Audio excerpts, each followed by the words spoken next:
Greetings! Welcome back to Couch Critic with me, Dennis P. And you already know this is another Chelsea match review, but more specifically a tactical synopsis of Chelsea's performance against Juventus. But before we get into all that, I do want to let you guys know we do have a sponsor for this show. They go by the name of Major League Socks.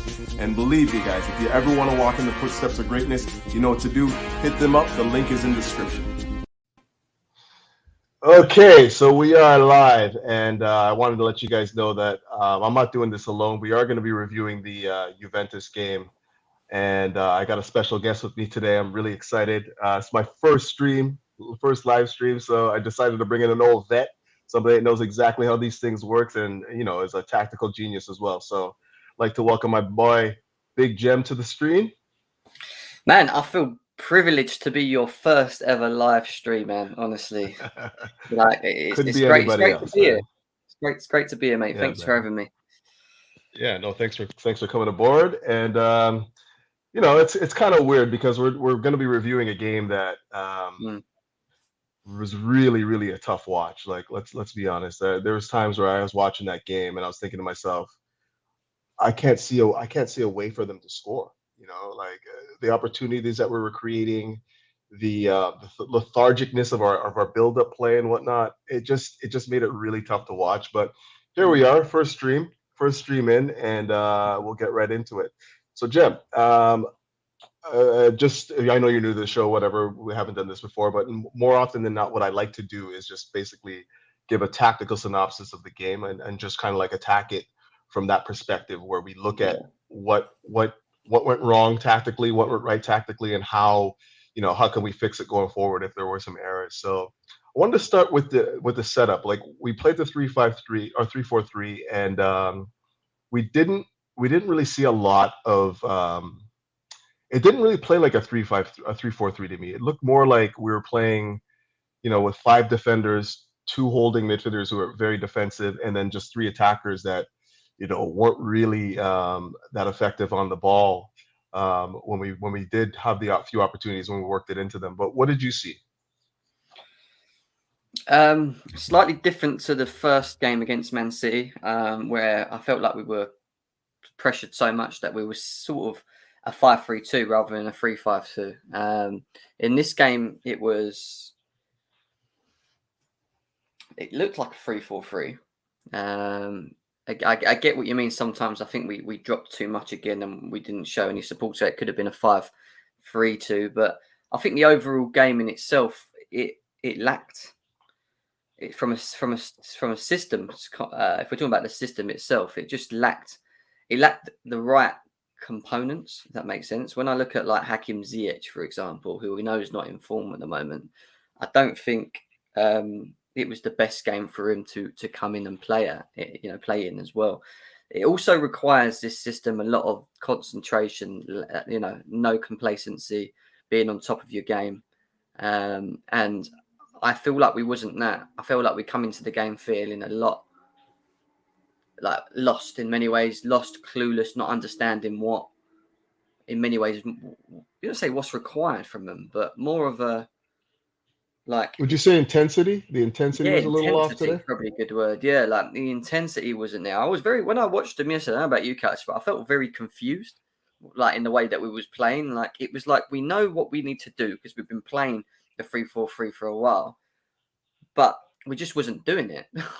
That's the best way to explain it. We just wasn't doing it, and it was making it easier for the opposing team to set up and play against us because we wasn't moving the ball quick enough. We wasn't hungry to win the balls back. We wasn't, there was a number of things. There's a number of things, and we will get into it. And maybe having Lukaku as the main focal point, there might be a reason behind that as to why we don't have that, what we had last year when we were sort of high press running around, chasing them and winning the ball high up the pitch.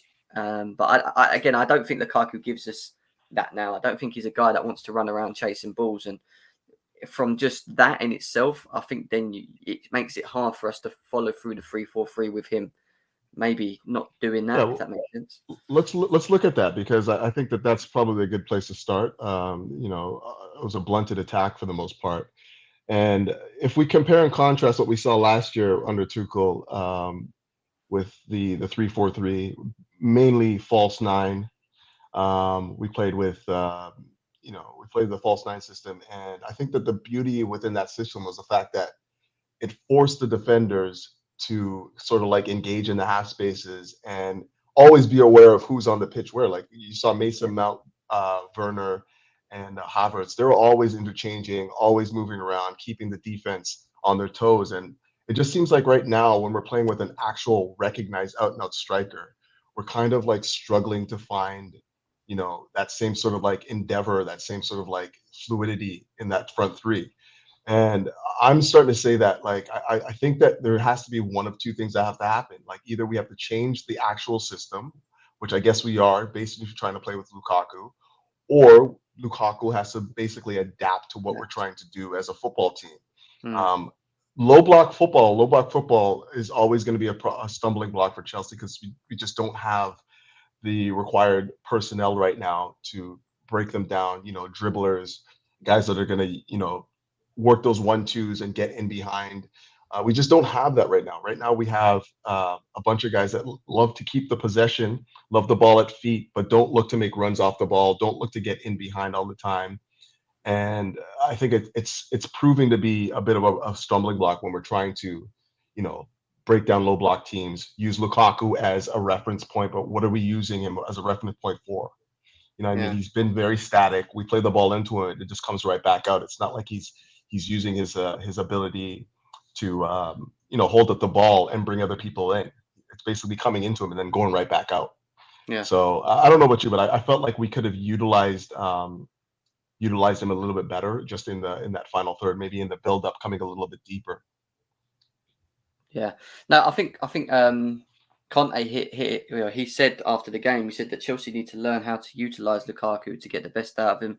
I think there's a big point there, and I think that makes a lot of sense. At the same time, Lukaku's it's not like he's unfamiliar coming into this type of system. At Belgium, he's used to playing a 3-5-2. I'm sure they even switched to a 3-4-3. Sometimes they always have three at the back, Belgium. So he even said himself coming into this, it wasn't like something he has to get used to or adapt to. Maybe he has to adapt to the personnel in terms of the players that he's playing with, because he may not have played with the players, but in terms of the system itself, you'd think that he would understand it, or in many ways know, or have a grasp of what's expected from him in many ways. But maybe maybe we are looking at at the wrong end of things, and maybe, like I keep saying, is the midfield a bit of an issue, because we don't really have any progressive midfielders that actually feed the ball in quick enough to a Lukaku for him to hold the ball up and allow players to run off him.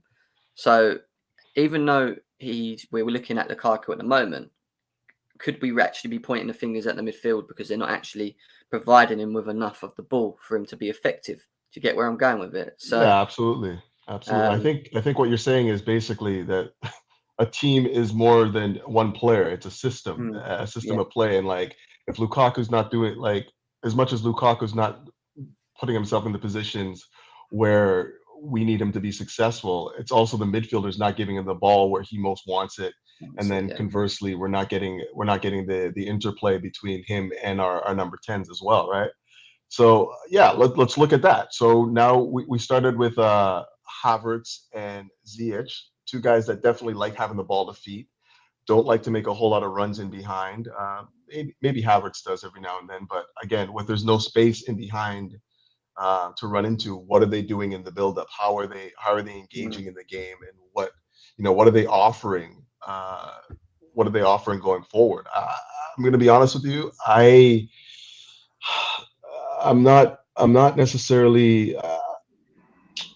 I should be careful about how I say this because I do think like Havertz has a lot of talent, and I yeah. think that he has something that can offer a lot of teams and whatnot going forward. But I think what I'm trying to say is, in games where we're looking to play low block defenses and whatnot, I haven't seen him show me that he has the intuitive nature to break down defenses. And I don't know, for 70 million, man, I feel like he should be giving us a lot more on the pitch, man. It's really, really disheartening to think that like we bought this kid that we expected to be like, generational, wonder kid, and he's not really, giving us what we need on the pitch. Um, I think in the last part of last season, we saw the potential of Kai Havertz. You only have to look as far as the Real Madrid game at home, where I actually thought he was unreal. What he'd done to them in that game, his movement, he was dribbling around them. He had the extra yard. The thing with Kai Havertz's game is he does it so relaxed, but he makes it look so easy. The way he moves around the pitch, the way he glides around the pitch, he never makes things look. He's not like a Neymar, if you know what I mean, where he'll get the ball and do about 500 step overs, and it'll be like, wow, did you just see that? Do you know what I mean? He's more neat, but he does it in a way that I think's very rare in terms of a player. You know, being able to be calm in a point or a moment where, you know, some players wouldn't be calm. They might lose the ball. He just makes things look easy. But I agree with you. He's got this thing, and he had the issue at Bayer Leverkusen. This is not something new with Kai Havertz. At Leverkusen, he struggled to really get into gear at the beginning of his seasons. It took him about 15 to 20 games, which is quite bad when you think about it, to then start kicking gear. And then when he started kicking gear, you then started seeing this Kai Havertz that, you know, that we know that he can be. And that's something he needs to address, because, yes, he's still very young. We know he's still very young, so he's allowed a little bit of time to do so. The issue that we have at Chelsea is that he was bought for a lot of money. So, and we know how our clubs run. So we will expect him to basically, when he's got the time, like he is now, when he's getting in the team, to take his opportunities. And he needs to start showing us what he's about. Do you know what I mean? Going into games, because it's easy to fall out of the Chelsea lineup. It's easy, you know. But at the moment, I think the issue that we have is that no one's grasping it, taking that position and grasping it and making it their own. 100%. It's like juggling balls, you know, when you're just like, what am I doing? Yeah, who's next up? Who's next up on the chopping block, right? Like, it's like one guy to the next, and we're still not getting that you know, that useful endeavor, guys that can, like, you know, build attacks, you know, get in the box, you know, play that incisive pass that we could, like, use to, like, cut teams open. You know, we're just not seeing any of that right now. It's like a lot of ball defeat, and then, you know, like, we can move on from Havertz now, and, like, with Ziyech again, I don't necessarily like pointing out players in particular. I think that we need to, you know, look at the system and whether or not these players fit within what we're trying to do. And I'm looking at Ziyech right now, and I'm struggling to see how we can utilize him effectively, just out wide. Like, he's not a dribbler. He doesn't have pace. He's not really a guy that, like, looks to, like, play interplay in, like, you know, 1-2s and then, like, shift and move. He's kind of just a guy that you look at as a midfielder who, you know, is a winger, an out and out winger, a guy that likes to use his left foot, come inside, cut in, and hit it, or, you know, just keep it out wide and put in that telling cross. And for this system to work, I think that he has to have a lot more box presence, somebody that can get in the box and be effective there. And then also dovetail off of our wing backs, who, you know, we use to get forward, to use for width. If he can't be effective in that number 10-ish role, like getting in the box and being effective there, then he doesn't really have any purpose on the team, because, you know, he's not going to come infield and, like, you know, thread together passes that way. Like, we just haven't seen him do that ever. You know, even when he was at Ajax, he was a guy that was basically used as a winger, and when he came inside, didn't really provide any, like, sort of like incision, you know, 1-2s and whatnot, playoff guys. So in this system in particular, he either has to utilize his ability to dovetail off of the wing backs, or he has to be a dynamo on the ball, dribbling and whatnot, getting in behind, in order for us to use him effectively. And I just don't see any of that right now. Yeah, I agree. Hakim Ziyech is a player that hasn't got any excuses for me. I know we said earlier about giving him time to gel, and I still give him the benefit of the doubt. But someone that's, you know, in his prime, experienced, played in Champions Leagues, won league titles at Ajax as well. We forget he was in 2 seasons in the Dutch league. He was the top assister in both seasons. You know, this is a guy that can create. You know, it's clear and obvious that he can create. It's just that he can't seem to do it in the Chelsea shirt, and I don't really understand why we can't get the best out of him, because you look at him and, you know, it's not like he's lacking fitness or whatever. You know, yesterday he got about the pitch. You know, he's trying to get stuck in, win the balls, this, that, and the other. Sometimes I think he's just working too hard that he's forgetting how to actually just be himself. I think when you say that, I was watching it and I was like, this is basically him trying to show Tuchel that, you know, I'm a I'm workhorse. trying to be Yeah. what you want me to be, but this is not This is just not not my me, game. exactly. And Yeah. you can only a little bit, and I keep saying this, only really question the system a bit. However, he's a top player. He should be able to adapt to systems. I'm sorry. It's not like, all right, if people say he's a winger, he needs to be on the wing so that he can cut inside and cross balls in. But playing behind the striker that he's playing in, he's actually got the freedom to do both. He can go wide, he can go in the middle, he can come deep, he can go long. But I don't think he understands what he's doing when he's in that position. When I watch him, he's just very lost. Is that the word? Ghostified. Like he's just like doesn't know what he's doing. But I just wonder if it comes down to just space. Like guys like that need space to operate, right? Like, and he's just not getting any time on the ball especially in the Premier League where things is coming like, a million miles a minute. He's not getting the space to operate. And then when we're in the Champions League, like everyone says that like when you play somebody like Zeke in the Champions League, that's when he comes to life because he has a little bit more time on the ball. He's a little bit more. We're not seeing that. You're bang on. It's just it's not quite there. But what is the fix though? Like how do we utilize, because we're not it's September. We're not going in the transfer window like many people think, oh, let's just go by Chiesa, let's bring in like Adama Traore. Like what is the solution within the squad right now? And do we have it? Do we have this solution in the squad? I don't think there is a real quick fix solution. I don't think unfortunately, we can't go out and buy players and try and change things. But at the end of the day, the only solution we really have is sticking with what we got and hoping that they can pick up some form and build, and gel together, which is the biggest thing. And this is why I always question mark us switching around the players so much. I know they're not taking their opportunities, but Tuchel must know in his head who he wants to be the front three. Like, who is his main front three? Just stick with them. Let Lukaku build up relationship with the main two. And just see it, and then go from there, and then embed, and slowly as you go along, throw people in. Werner, Ziyech, Pulisic. I just think that the time to do that wasn't that first month, this first month of football, because based on the fact that like the games were coming thick and fast, very difficult opponents for the most part. When you look at the Liverpools, Man Cities, Tottenham, whatever, like Aston Villa, these are teams that we have to play, that we had to try and find people that were most informed, right? We weren't afforded the opportunity to give players that were out of form the opportunities to find form. Maybe this next stretch of games might provide that. Like, I don't know. I'm not one to underestimate any teams in the Prem right now. I think Southampton's going to be a very difficult game, but I still think that we have to get 3 points every game. Like that's just the nature of things, and whether or not we're afforded the time to allow the team to gel. We're just simply not. He has to go with tried, tested, and true the whole way, right? Yeah, the only thing I would say is, which is a blessing, because there's still going to be hard games, is that the next, I think, 7 games, they're all winnable games for us now. We have had a hard start. We played Liverpool, we played Arsenal, we played Spurs, we played Man City. And we're on 13 points, and we're in the same points as Man City, sitting in wherever we are, 4th. I think we are 1 point off the top. Yes, we're being highly critical on what we're seeing. And this game was always going to happen. I was waiting for this moment where Tuchel comes up with a bit of a question mark, because it was just too good to be true, right?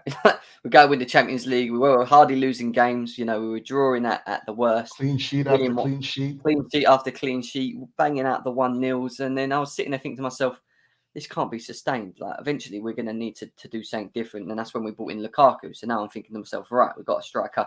When we create all them chances that we made last year, we're now going to convert them. So that means we should be beating teams 3-0, 4-0. We've got it, as long as we can keep a clean sheet, because the defenders like playing in this system as well. And it's just gone the last 2 games.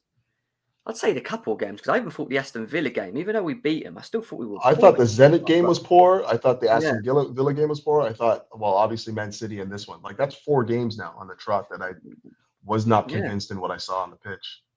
I just feel I'm the same. That's just why I mentioned as far as back as them. But I just feel that this was going to happen, and it's like now it's happened. let's not panic, because let's be serious. Social media is a real weird place at the moment. We lose one game and they've got pictures of Tuchel out, and oh, we need to do it. Like, I ain't got time for that. Do you know? Do you know what I mean? I got time for that reactionary. I got a kid, man. I got time for food. Yeah, I got time for stuff like that. So it's then looking at what the issue is, assessing it, and then dealing with it. We have to deal with it now. He has to now look at it and go, right, we have got a little bit of a thing going on here. We are lacking a bit of concentration. All right, we've lost 2 games based on fine lines, 1-0. Fair enough, it can happen. Didn't feel like 1-0 though. Can I just interrupt? Like it didn't feel like that Man City game could have been 3-4. And then, to be honest with you, that Juve game, the best opportunities came from them. Like they had the most clear-cut opportunities. So it's more than just like the fine margins of a 1-0. Like that felt like it could have been, and that's probably where all the panic is. It's not so much the fact that like we lost 1-0. It's the fact that it's the manner in which we're losing these games right now with the squad that we've assembled, right? I'm looking at it and I'm trying to find solutions in the squad, and I'm trying to say like, okay, well, clearly yesterday the problem I saw was the fact that we are playing with wingback systems who essentially should be wingers when we're playing against low block teams, and they don't provide that same sort of like winger attacking threat. Like, so you look at Azpilicueta. Like for me, Callum Hudson-Odoi should have been utilized in that position. I know it's not his preferred, but he offers more going forward. Yeah, just direct, a dribbler, somebody can get into the box every now and then, put in a Italian cross. I just felt like we played with two wing backs, one being a defender, like an out and out defender, and then the other being a guy that is just out of form and doesn't know how to stretch the pitch. You be utilized as a winger. Granted, I agree. I think Alonso is a guy that does give you box presence because he can get in the box and he can hit the strikes. He can get up and win a header for you and whatnot. But in terms of the build-up, what you need from a winger, he doesn't really provide that. He doesn't really provide the ability to play off him 1-2, and then run beyond. We're not getting wing back play. Yeah, but there's an easy answer to this, and unfortunately, one's injured and the other one's not been playing. I just think that when you want wing backs that can go forward, go backwards, have pace to get up and down the pitch, create, score goals, because Chilwell done it last season and a number of times for us, they're there, but they're just not being used. All right, Reece James is out, and this is the problem. When Reece James is out, we then revert to Aspie when we shouldn't really. We should be reverting to Callum Hudson-Odoi, because with Aspie, you're forcing the guy to play in a position that I don't actually think he's comfortable in. When I watch him, I don't really feel like he wants to be there. He's not at the age to want to be going up and down the pitch anymore. He just wants to be sitting back there, commanding, doing his job, and letting the guys in front doing what they're going to do. And that's why Callum Hudson-Odoi should be playing there, even though it isn't his preferred element. You know what I think? And I've been saying this for a while now. I think that players will always revert to type. Regardless of where you play them, a player will always revert to type. So when you look at somebody like Azpilicueta, he's not a wingback. He's not a winger. He will always instinctively think of the game as a fullback or as a center back, like he's been playing the last little while. He doesn't think the game that you want from a wingback. So essentially, when he's instinctively on the pitch and he's trying to do the things that we want him to do, that's not second nature for him. So what he's going to do is resort to what he normally does on the pitch, which is defend, be real cautious, play the safe ball, all that stuff, right? Yeah. And I think ultimately what the problem is, maybe it is just the fact that we didn't have Reece James. Maybe it is the fact that Callum Hudson-Odoi is probably just frustrated at the fact that he's not being utilized, correctly, and maybe Tuchel's trying to give him more opportunities there, whether that may be or not, right? But the fundamentals of this system right now, and what we're not getting, as far as I'm concerned, is the fact that we're not utilizing the wing backs correctly. Maybe down to the fact that like it's systemic. They're not. I don't know what we need from them. They're not able to provide.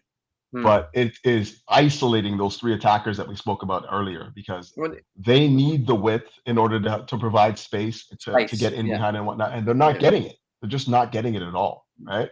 You look at Alonso, every now and then he gets up the left flank and whatnot, and he gets deep every now and then, but he's not providing anything. He's not pulling defenders out of the shape. If you watched yesterday, you looked at I think we were on Mo's stream there, and like Mohammed had some stills, and he brought into one of the stills, and you're looking at our shape when I think Alonso's up front. Nobody's trying to engage with Alonso out on the flank because they don't feel like he's threatening out there. He doesn't threaten anybody, so they stay real compact.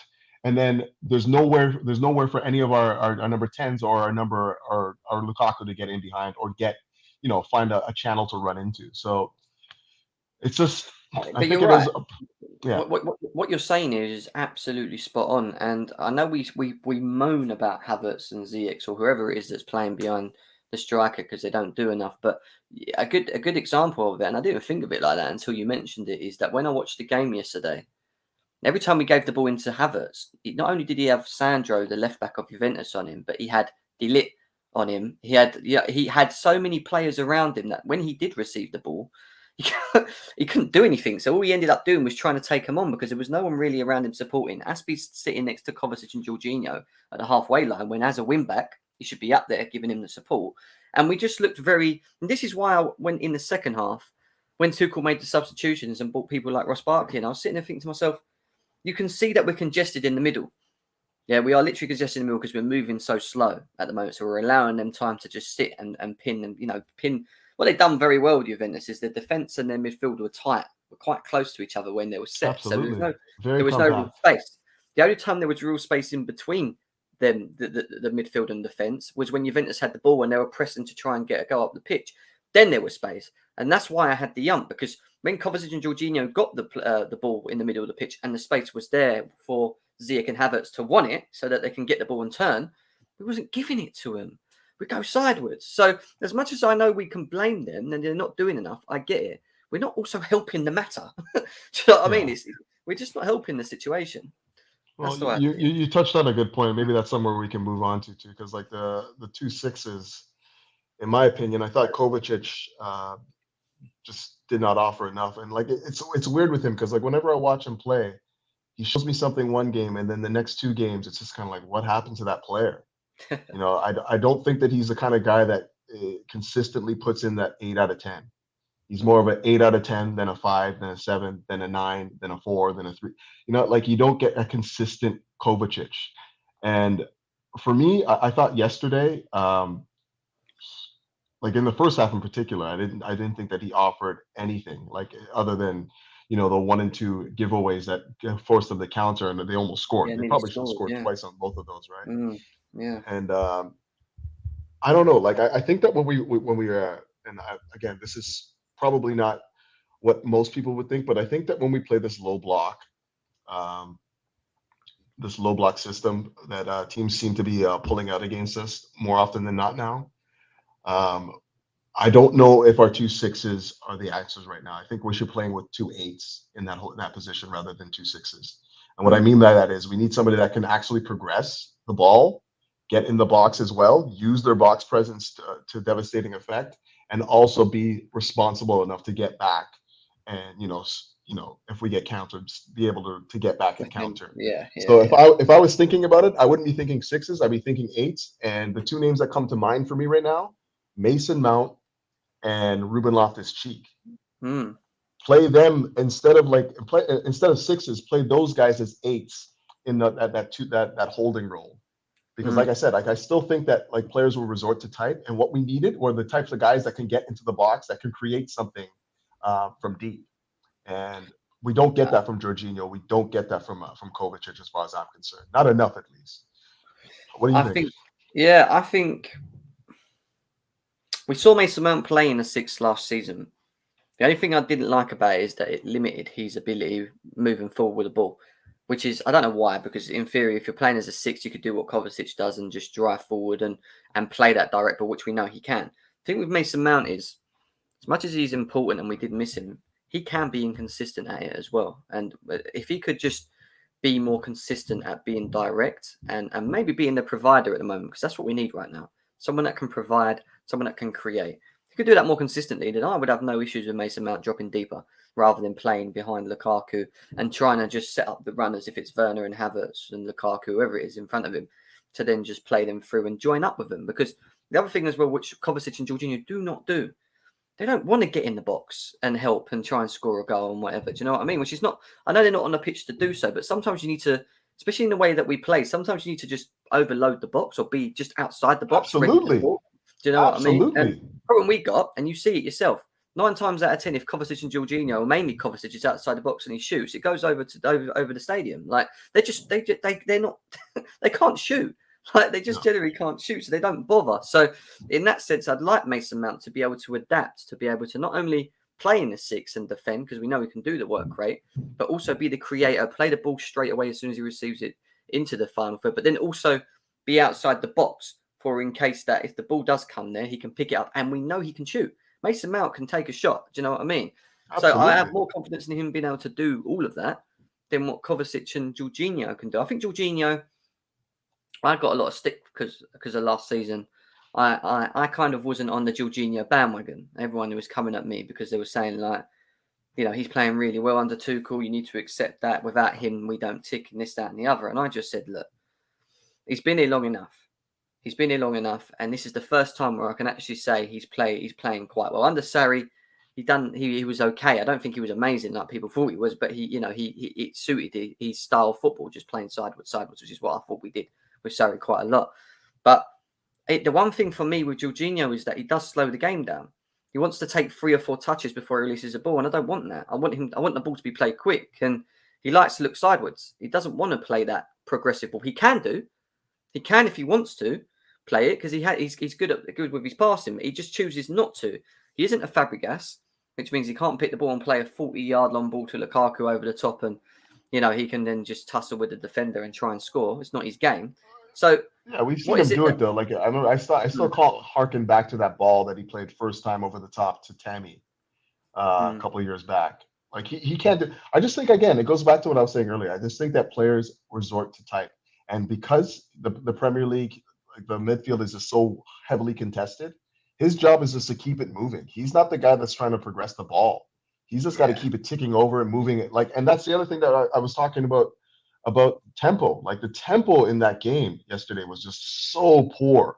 Like we just did not play with any tempo. And again, I point to Jorginho in that respect, because he needs to establish a rhythm and a tempo for us to like be able to like open teams. Like he doesn't necessarily have to open teams, but he has to establish the rhythm and tempo for that to take place. And he's just not doing that. Like every time he gets on the ball, it's 1 and 2 touches, and he goes back to our center back, 1 and 2 touches, it goes to Kovacic. Like it has to move faster.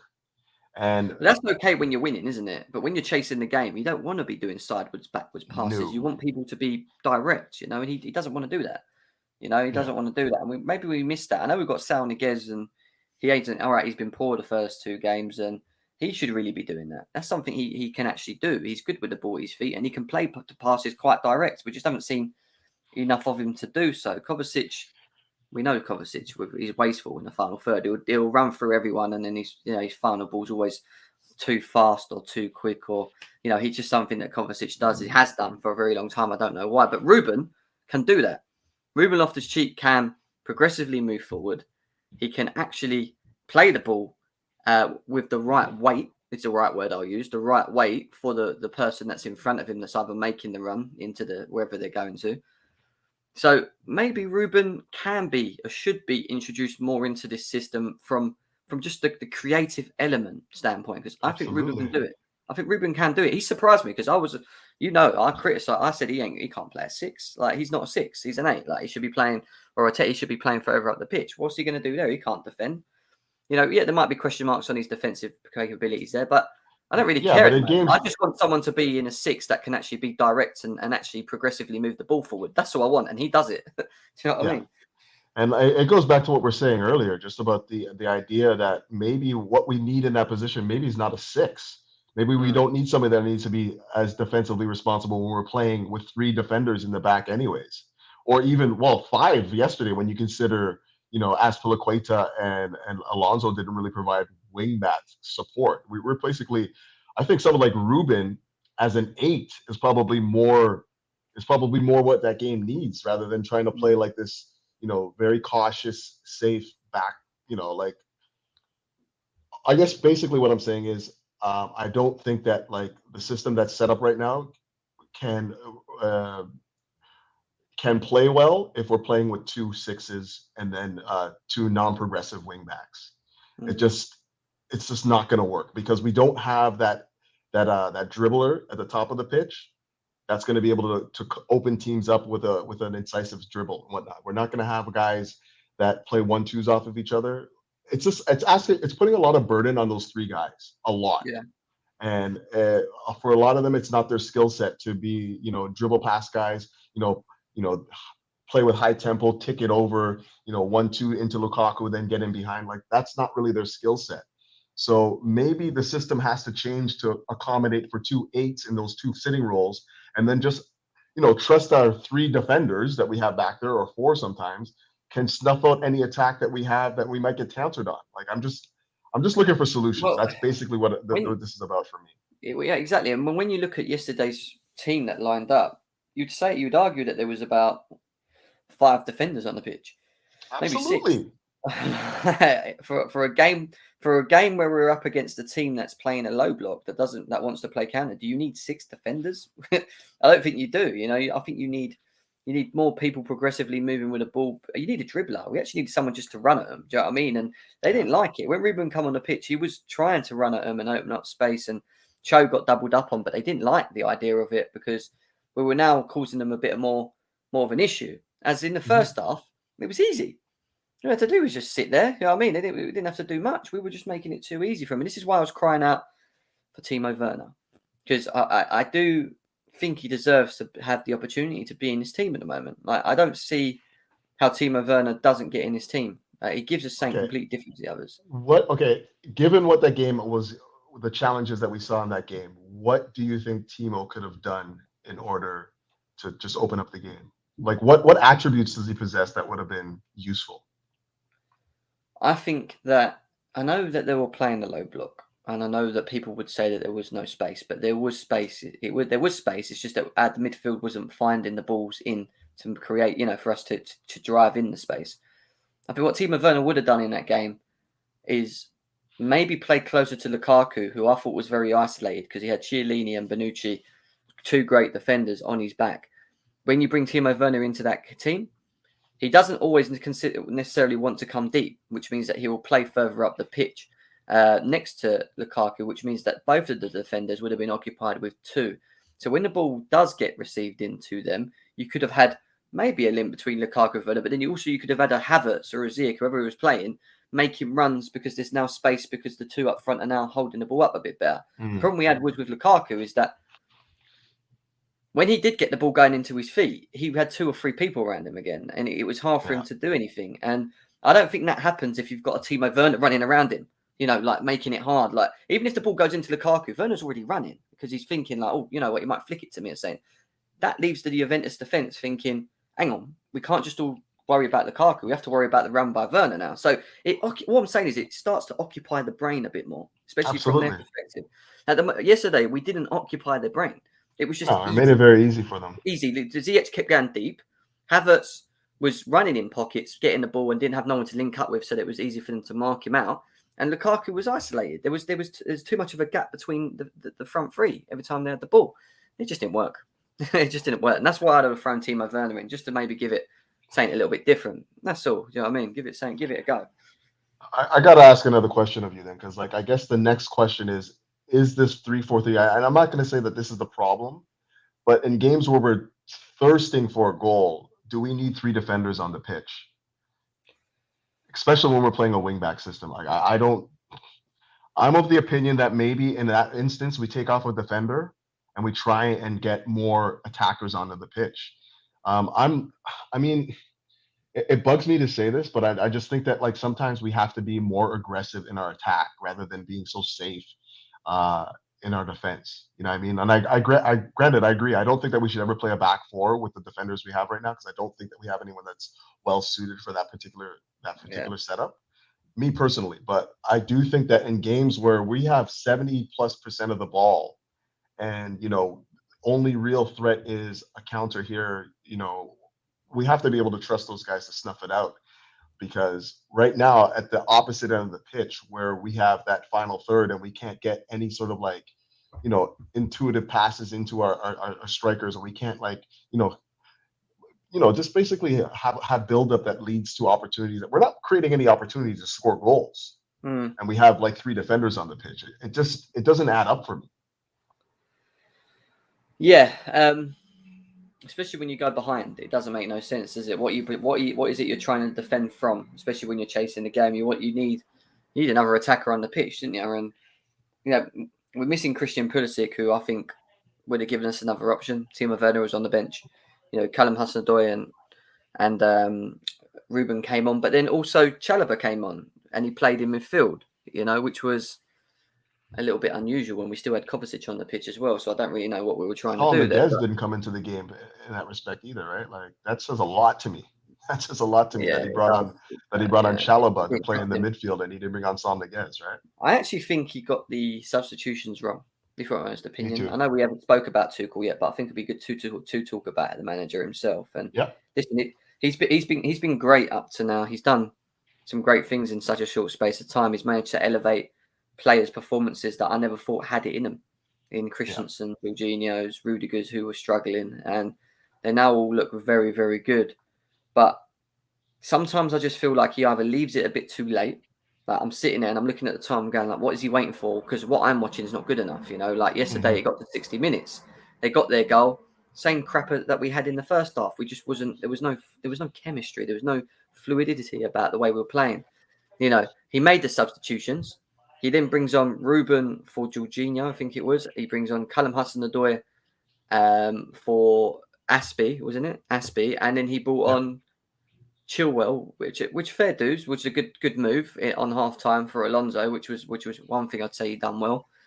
But he then brings on, he's got one more substitution. He brings on Ross Barkley, and I'm like, you got Timo Werner on the bench. Like, why play a player that hasn't been playing for Chelsea for a long time over a player that can give us something, who gave you something all last season? All right, granted he wasn't scoring them, but he was giving us something that was working because he was assisting a lot and he was, do you know what I mean? It was causing them a problem. So I just feel like he maybe got it a little bit wrong. Timing and the last maybe 1 or 2 substitutions. I don't think Trevor Chalobah needs to come on and play in midfield. What was the point? I will say this, and I again, like, this is the first real stumbling block, but let's not diminish it too much, because the game against City presented one problem and we looked horrible in, and then this game presented a different problem and we still haven't had any answers for it. So like this is problematic now. Like, it's not games. 2 different completely different games and 2 problems that we could not solve, right? Yeah. So granted, not many teams are going to be able to attack the way City did or press the way City did, but at the same time, it's showing that we have deficiencies in the squad, or it showed that at that time. I will say this though, and I think that there is time that needs to be afforded to Tuchel, just based on the fact that I don't think that he's actually played with a recognized number 9 in a long time. Like, would you even consider Aubameyang a recognized number 9? I don't. So for pretty much his professional career, he hasn't worked with a recognized number 9. When he went to PSG, they don't play with an out number 9. They play with like the Neymars, the Mbappe's, and I guess Cavani came in every now and then. But like they don't work with number 9. So he's still trying to figure out how his system can work within that with Lukaku up front as well. But with that said, I still think that he still needs to be able to adjust his tactics. We're not seeing anything as far as adjusting what we know is not working. He's basically just throwing it out there, and we're not seeing anything different from him. What I'm trying to understand, and I'm still trying to put the puzzle in my head together, is that I agree with you. He's not used to having a main number 9. He's used to having a false 9. You look at the way we played last season, and we had a lot of movement with the front 3. They were never all sort of fixed in one position. No one really wanted to go to the ball like Lukaku, hold it up and have a tussle. It was more of runners running around, interchanging, linking up, moving the ball around quick. And I think that's what Tuchel's used to. That's why we saw a lot of creativity. All right, we wasn't finishing them, but we looked more fluid, especially in the latter end of last season. We looked more balanced. We looked more potent. You know, we looked. I thought we played quite well. And I mean, I look at the Real Madrid game at home and even away. No, we looked quite good. I thought. Do you know what I mean? Moving forward, all right, we wasn't converting, and we were moaning about it. We want a striker. We Oh, want a we striker. were just shredding them. We were shredding them that game, man. Yeah, exactly. That's what I'm saying. We were doing it with comfort. It was ease. I was watching us like split people open, top world class teams, just splitting them open like easy. We're bringing Lukaku this season, and we just can't. We can't seem to do that. And I'm just thinking to myself, like you said, is it Tuchel that needs to adapt to maybe doing something differently because he's now got Lukaku and we haven't got that flow, which is causing a problem for Havertz, Ziyech, Werner, Mount, Pulisic, whoever it is. We don't know with Pulisic because we've not seen Pulisic and Lukaku yet, so we can hold our thoughts on that one. But is that causing an issue with the link up for us? If so, maybe we need to adapt.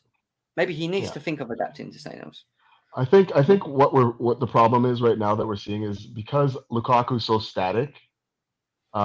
He has to know that he has to come into half spaces to give space for guys like Havertz and Ziyech and whatnot. He has to come in those half spaces so they can now use their ability, because right now they're just stepping on each other.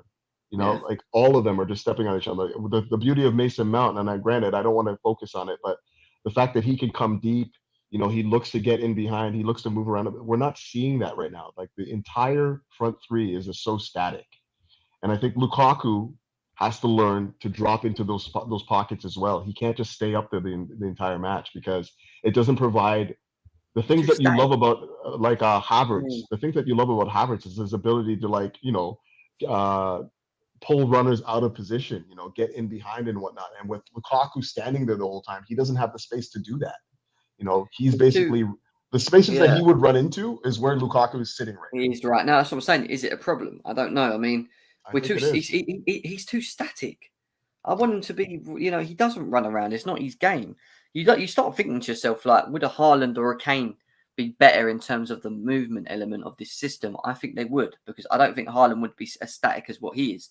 I think you would see the movement up and around and him mixing and maybe adapting better with that. Harry Kane the same. You know, he will come deep, he'll go wide, he'll do what he's got to do. Lukaku just, you know, he's not a problem. I mean, Lukaku likes being the focal point, which means he wants the ball to feet. But it makes it hard when you don't move. So, you know what I mean? So it's like, I don't know. I think Lukaku needs to learn to adapt with what he's got with next to him. But at the same time, maybe he needs to, in many ways, adapt to what Tuchel wants. And if it means that he has to get moving a little bit more and try and, you know, open up space, or not getting Havertz's way or whoever it is that's going around him, then do that. But, you know, it's still very early. It is still very early, isn't it? Let's think about it. You know, we're not even a quarter of way into the season yet. Maybe we just need to give him time. So okay, we got the weekend now. We got Southampton coming up on the weekend. What kind of changes do you need to see in this setup, this system, to produce that 3 points? I'll give you a 1 to 11 and why, if you want. Quickly, we can do that. Sure. It's not a problem. Sure. Well, I think we can both agree Mendy in goal, and that one there's no reason why he shouldn't. I know some people trying to blame him for the goal, which I just found absolutely ridiculous, because it was a great goal. It was a good finish. You name me a goalie in the world that actually saves that, I don't even know. So forget that one. I think he will stick to a 3-4-3. If we're going on what I think he's going to do, I don't see him doing a 4 at the back or anything spectacular. He might play around with the personnel, which is why I think you might see Trevor Chalobah at right centre back.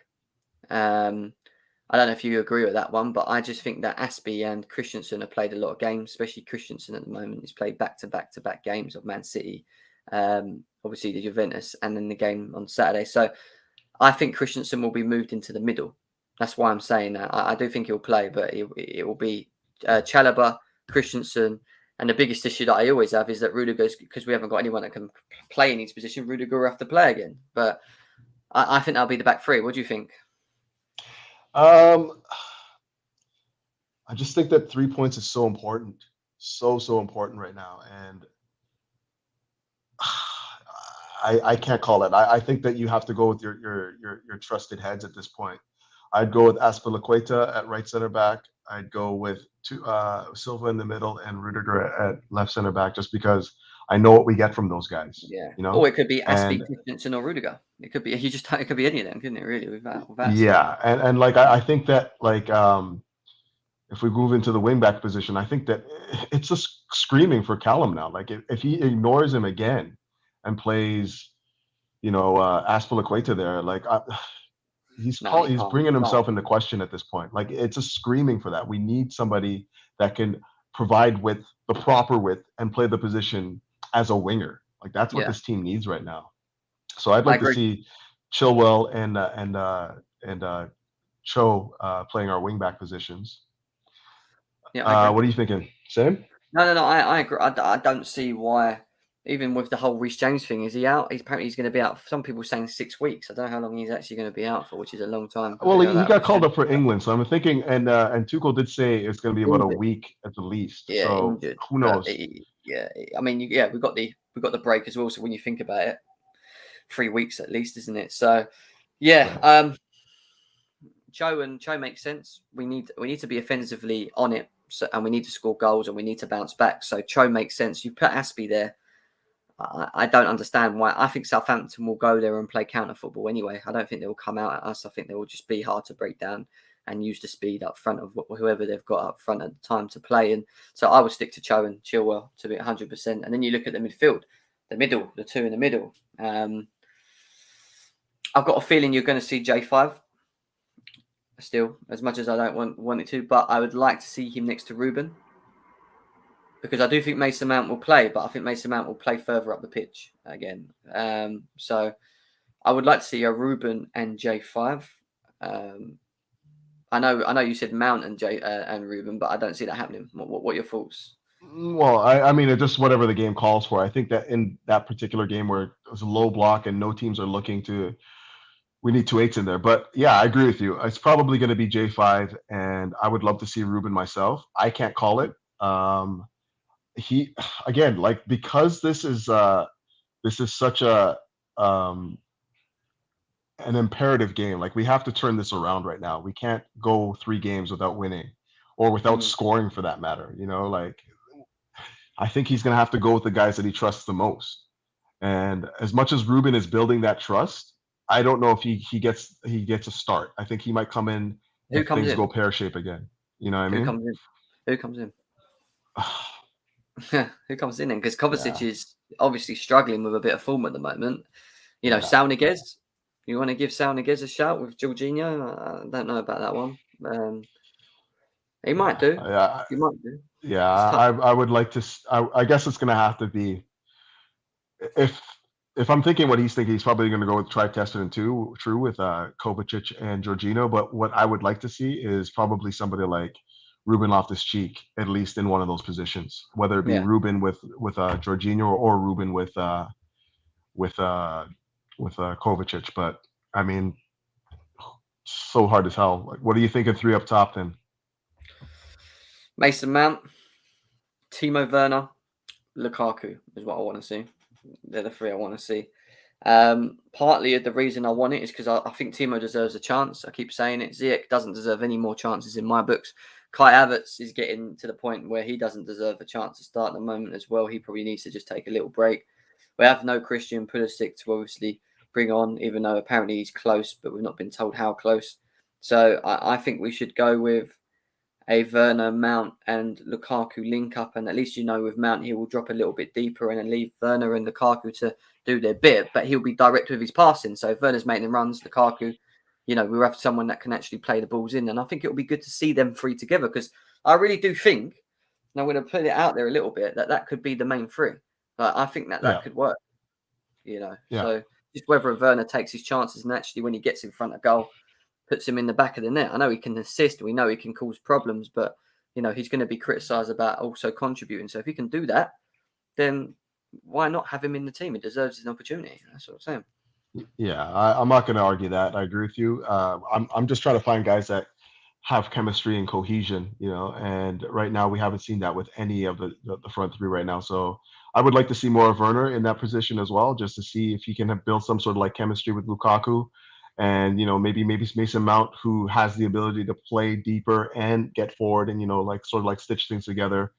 Maybe he's the ideal number 10 at this point in time. Maybe Yeah. Ruben there as well. But you're right. And like, I think for me right In, now, yeah. go ahead. Sorry. No, I was just going to say, in Ruben and Mount, I just want to see that because I actually think they both possess qualities that we need to be successful offensively going forward. Yeah. Ruben's good moving forward with the ball and offensive, and he can make that pass. So if Werner and Lukaku are running, he can do that. Mason Mount will cover Ruben if he's making them runs. We can see because he can do all the wild work in which you need, and he can also get around the pitch, assist, contribute, even get in the box and score if he has to. Like he gives us a bit of everything, and I'd like to just see them two in the same team with Cho off the other wing as well, coming in directly. But Cho has to be direct. He can't limit himself. He has to be. He has to play to his strengths because the one thing I would say about him is that I don't think he does. I think he limits himself a lot of the times. He's half-heartedly doing things when I want him to just go for it because he's a top player when he does do that. So yeah, I think it'll be interesting if we get that formation. I really do. Yeah, I'm hoping for that just because I think that with that front three right now, Lukaku's been okay. I mean, he's taken the opportunity, like most of the opportunities we give him. I think he's like 4 and 8, like 4 goals and 8 shots on Yeah, target, which is pretty clinical. Like we're just not fashioning enough opportunities for him. And Lukaku, Werner's come on, and he's scored and assisted. I think probably the last 2 or 3 games or whatever. So it's important to give him opportunities. Mason Mount, like I said before, I think that he's the kind of guy that can kind of play that hybrid 8-10 role for us. And I think that if we get him in that position, I think that he's got enough about him that he'll make the right decisions more often than not. So yeah, I want to see him there. Whereas right now, it's funny. I think that Tuchel is actually not only being paid to win, but also being paid to get the best out of our big earners. So the likes of Lukaku, the likes of Timo Werner, the likes of obviously Havertz. And if he can't get those three in sync playing well, I don't think he's going to be here, to be honest, because it's just going to no, be the same thing. Roman's going to be like, listen, we've spent a shit ton of money to get these guys here, and they're being underutilized and underperforming. We need another manager that understands how to use these three. So I'm worried about that, but at the same time, I do think that the move forward is probably just to yeah. get them on the pitch and just find some sort of a chemistry. I know you said earlier you're talking about like give them a run of games where they can work it out on the pitch, and that's probably the best way to go about it right now, just given the strength of We the haven't seen competition. Mount, Werner, and Lukaku yet. No, we I know haven't. we keep trying different things and it doesn't work and whatever, but we haven't got no choice. Yeah. Like, what else can we do right now other than just maybe try something that hasn't? And like I said, I think Werner deserves his chance. I think Mount will walk straight back in if he's fit. He has been missed. Let's be serious. He has been missed. Big up to Mo as well in the chat. Absolutely. And we need to go for the win. We need to go for the kill. We need to keep the pressure. We need to win the games. I think in terms of fixtures, I'll have a quick look. We've got quite a tasty fixture list actually in the next seven games. So yeah, so we've got Southampton at home, and then we've got Brentford away, which will be interesting because they're playing very well against the bigger teams, aren't they? And Yeah. I think they will play to how we like because they'll give us space. So that'll be an interesting one. And then we've got Malmo at home, Champions League. We've obviously got to win that because of everything else that's been happening with Juventus and that. And then we've got Norwich as well. We've got Norwich at home, and then we've got Southampton again in the EFL Cup and in the 26th of October. And then just to finish off October, we've got Newcastle away, which is always a bit of a bogey stadium for us, but we can definitely beat them. And then Malmo on the 2nd of November. So you look at all them games: Southampton, Brentford, Norwich, Newcastle, Malmo. We should be beating them in the next month or so. Do you know what I mean? So it'll be some interesting stuff. Yeah, I'm with you on that. We have to take these opportunities. Like I was of the opinion that this Juve game was paramount just because of the fact that with Malmo coming up, we probably would have had qualification. Like that's 12 Yeah, points if we do what we're supposed to do against Malmo. So this was an imperative game. Now it makes it, it extends it. We got to win. We're probably going to have to play the 6th game with our full strength squad now because of the fact that it's just uncertain what's going to happen. But again, looking into the weekend, I really do think that like you said, if we get the squad that we're both fiending for right now, I think that it'll surprise them a bit. It'll give them something else to think about. With the Ruben Loftus Cheeks on the pitch, the Callum Hudson-Odois, the Mason Mounts and whatnot, the Yeah, Timo Werners, the Chilwells. That'll give them something else to think about. I think right now we've kind of like fell into this a little bit of a malaise, overplaying players, and not relying on some of the other guys that might be in better form. But you know what, dude? I think we're gonna wrap it up here. yeah, Lots of good ideas, lots of good ideas, Jem, and I love speaking to you because you just see the game so clearly. I think you have a lot of great ideas, and tactically, I think that you're really astute. So, loved having you on. This is my first appreciate stream, it, man. and Yeah, no, honestly, you smashed it. honestly, thanks to everyone that in the chat that came on. Chelsea Perspective, Mikhail, Yeah, Turalus Marsden, obviously the Blue Lounge, Mo. Uh, Lots of guys yeah, in there. Really appreciate it. good, And very good. I'm probably going to try and do these live streams after every Champions League game and then just do the more Well, edited maybe versions of this thing. Yeah.